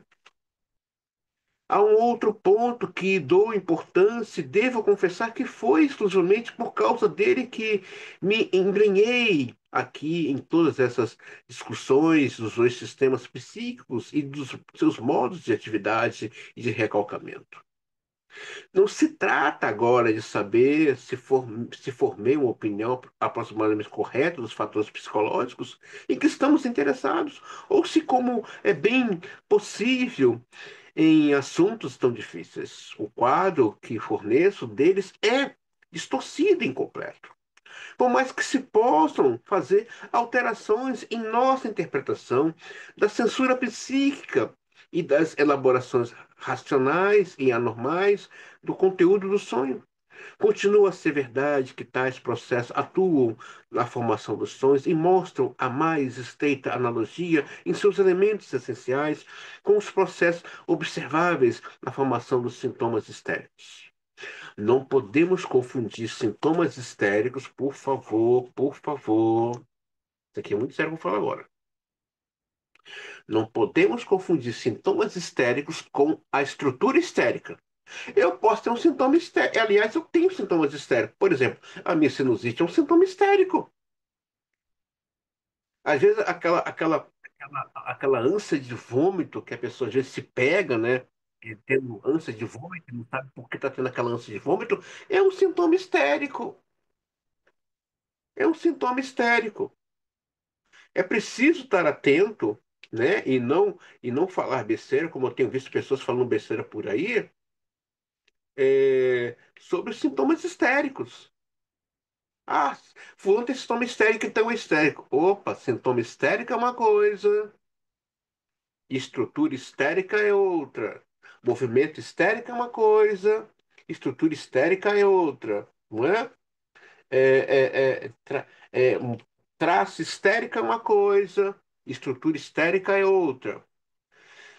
Atuar em um texto histérico, estrutura histérica, então é preciso ter um. Por isso que eu falo, é importante estar lendo.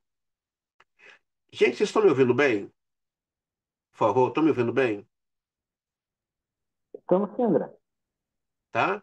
Porque o meu microfone aqui, eu acho que ele morreu. Não sei o que deu nele, que ele está em movimento histérico comigo hoje. Ele morreu, esse microfone morreu. Ele está em movimento histérico, ele está querendo arrumar briga comigo. Então, você pode, às vezes, ter um sintoma histérico. Não quer dizer que você seja histérico. Por favor, temos que tomar cuidado com esses pré-diagnósticos apressados. Mansa de vômito, né? Do nada, eu comecei a ter ânsia de vômito. Do nada, tive uma febre. Não existe do nada. Não existe isso. Não é? Do nada, sei lá, eu me peguei numa crise de choro. Isso do nada tem alguma coisa aí. Então, por favor, uma dica de livro, né? Já que a gente vai trabalhar psicopatologia da vida cotidiana, já separa aí a lista. Diagnóstico psicanalítico. Eu tenho um curso sobre ele em 2022. Eu dei um curso sobre esse livro.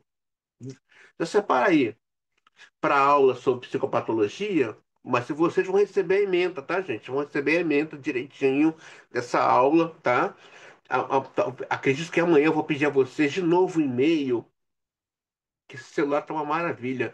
Ele reinicia, ele apaga tudo, ele ganhou vida própria. Eu não sei se ele está recalcando alguma coisa, eu não sei. Ele apagou todos os e-mails. Então, eu vou pedir, assim que eu colocar a aula lá no grupo, o pessoal mandar os e-mails, porque eu vou preparar a ementa dessa aula para vocês e vou incluir esse livro, né? Diagnóstico psicanalítico, né?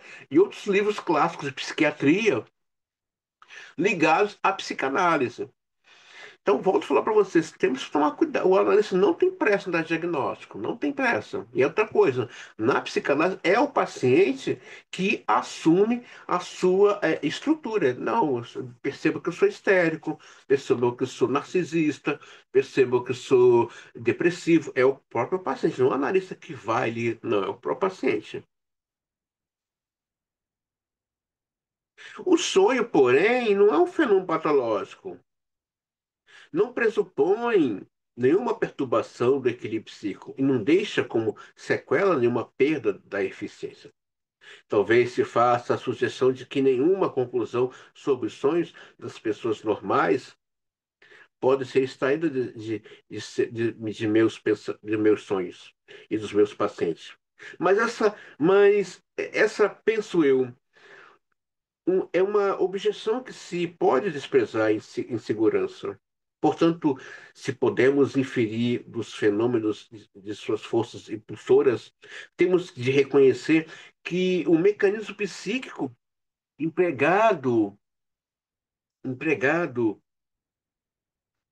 pelas neuroses não é criado pelo impacto de uma perturbação patológica sobre a vida anímica, mas já está presente na estrutura normal do aparelho psíquico.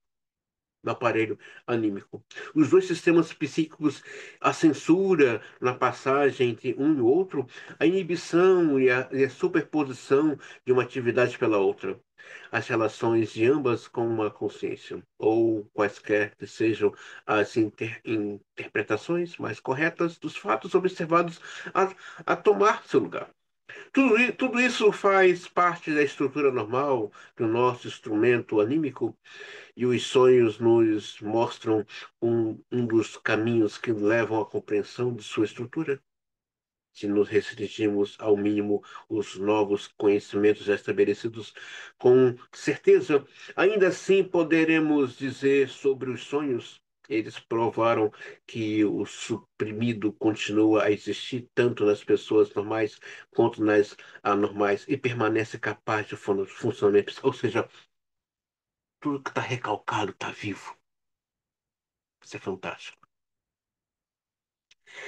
Por isso que Freud, no Estudo sobre Histeria, volume 2, 1993, quem puder ler, leia, a partir do capítulo 3, 1993 a 1895, Freud vai dizer que a pedra angular do edifício da psicanálise é o recalque. Você tem noção, você que está assistindo essa aula, quantas coisas recalcadas você carrega que está com energia, uma energia poderosíssima. Ela vai se apresentar em algum momento. E geralmente em ato falho. Geralmente em ato falho. Uma fala, um comportamento, uma ligação indevida. Opa, revelou alguma coisa aí. O ato falho não mente. Fala de um desejo real recalcado. Que o sujeito está tentando ir, mas essa força propulsora do inconsciente é muito mais poderosa. Vai aparecer esse ato falho. Nós vamos estudar isso a partir do mês de outubro, de abril. Você não tem noção do que você carrega. Você carrega uma bomba atômica dentro de você, vívida e viva, e está pulsando. Então, para de dizer que você se conhece. Não faz isso, não. Nem eu digo isso. Eu conheço. Não conheço nada. Não sei o que sou capaz de fazer depois dessa aula. Eu não sei. Não sei. Eu não sei quais são as forças que me regem, que estão recalcadas aqui dentro, desde a minha infância até agora, ou desde os meus ancestrais até agora. Não sei. Eu não sei. Vou falar que nem Nietzsche. Eu sou muitos em um só. E sou um em muitos. Eu não sei. Não dá para você dizer. Por isso que em psicanálise vir a ser não dá para nomear quem é essa pessoa mais. O problema da psicanálise é fazer o sujeito vir a ser. Ser o quê? Não sei. Não dá para definir. Psicanálise trabalha com definição. Não dá para definir a psicanálise, não dá para definir o psicanalista. A psicanálise o inconsciente da ordem do real. Não está aqui, não está ali. Então dizer, não me conheço, não. E assim você fica mais leve. Sei lá quem eu sou, cara. O próprio Jung, na hora de morrer, ele fala, eu não sei quem eu sou. Na hora de morrer, ele tem uma fala linda, ele estava já idoso, né? Ele fala, não sei quem eu sou. Alguns dizem que eu sou religioso, dizem que eu sou ateu, outros dizem que eu sou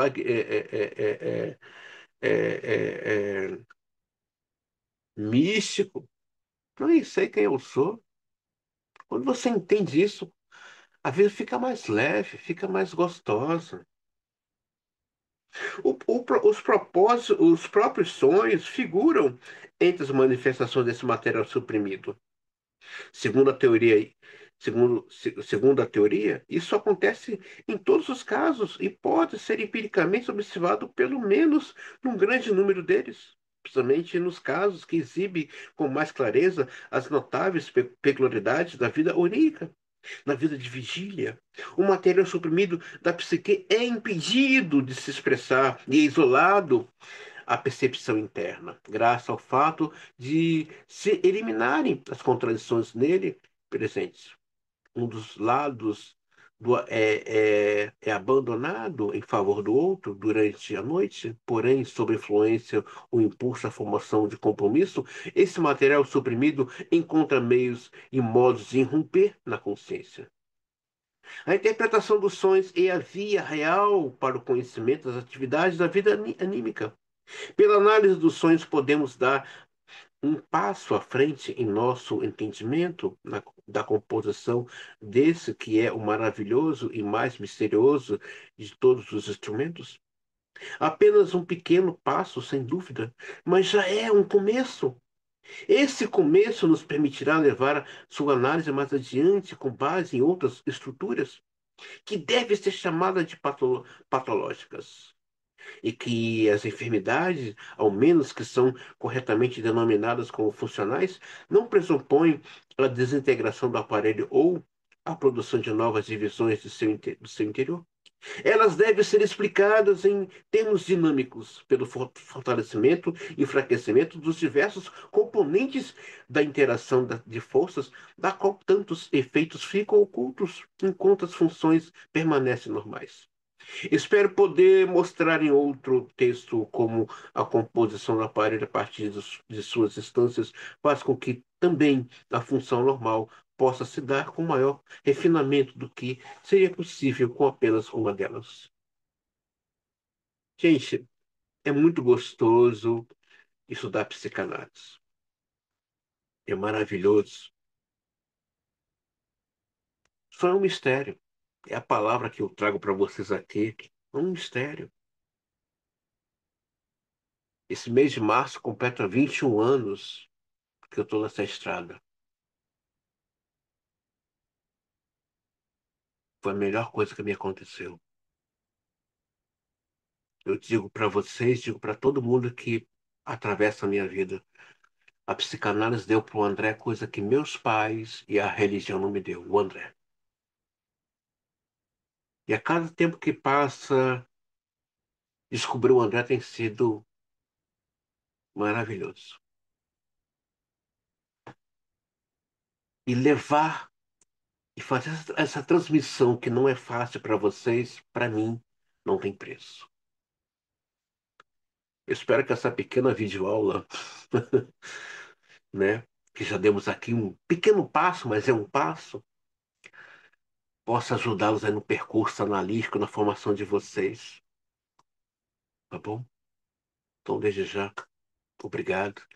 E muito obrigado a você que, aluno e não aluno, me parabenizou no dia de ontem. Muito obrigado mesmo. Ontem, não, terça-feira, né? Terça-feira eu cumprimentei mais uma primavera. Muito obrigado a cada um de vocês que, assim, puderam mandar uma palavra de afeto, de carinho. E dia 15, aqueles que moram aqui no Rio, né? Estarei comemorando com os meus queridos alunos o meu aniversário. Quem sabe, daqui a um tempo, o Fábio estará aqui no meu próximo aniversário comemorando o meu aniversário, né, Fábio? Quem sabe, André? Vamos ver como é que vão as coisas, né? Gente, muito obrigado. Até a próxima videoaula, gente. Qualquer dúvida sobre essa aula, comente no grupo ou lá no YouTube. E, por favor, se gostou dessa aula, dá uma curtida. Se quiser compartilhar com alguém, curta. Pode compartilhar, tá bom, gente? Um beijo, até a próxima videoaula. Até, André, muito obrigado.